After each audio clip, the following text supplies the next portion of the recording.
So then with alternative 3, which is the removal of all asbestos containing materials, we would have the preparation specifications slightly lower cost because we don't have to worry about which pieces are encapsulated or contain.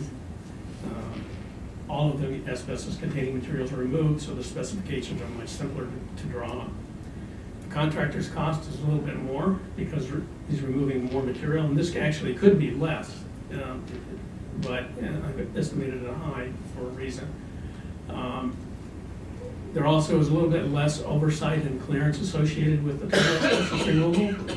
The pieces are coming out in larger chunks, like windows would be removed in total. There would be no attempt to remove caulking from a window or caulking from a door frame, which is more labor intensive. So those things would be removed as a unit. So the oversight from the construction inspection would be less. So total cost, we have estimated about $250,000 for this alternative. This is what we want to do. We want to put all this stuff together. How we can do it, what we can do, and as much as anything, why we should do it. This would be a great asset to our community. It has been a great asset to our community for a long time.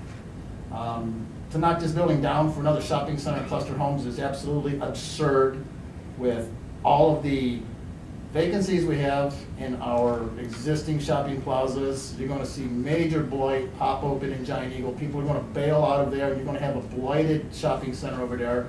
The cluster homes just got shot down over at 91 in Glenwood, and we want to ram more cluster homes and shopping center through the CIC, which, don't get me started on CIC. I'll go off on a whole tangent on that.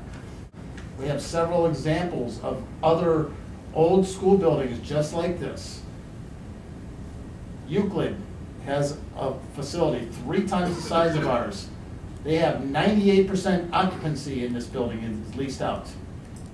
And this building serves their community. They estimate that it brings $3 million a year into their local economy.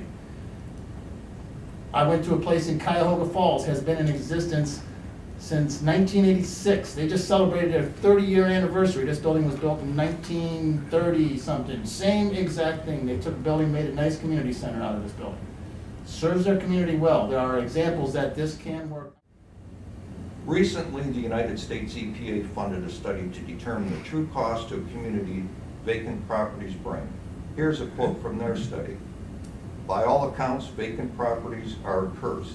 Just ask anyone who lives next to a drug den, a boarded up fire trap, or a trash-filled lot. But abandonment often seems beyond the control of local officials, and it rarely incites a sense of urgency beyond the neighbors on the block where it occurs. But the evidence shows that vacant properties are an expense that local governments simply cannot afford, and the expense grows with every year a property remains vacant or abandoned. Such properties produce no or little property tax income, but they require plenty of time, attention, and money. With the departure of Kent State, we have experienced a reappearance of the same crime and vandalism we were forced to deal with a few years back with the vacant daycare.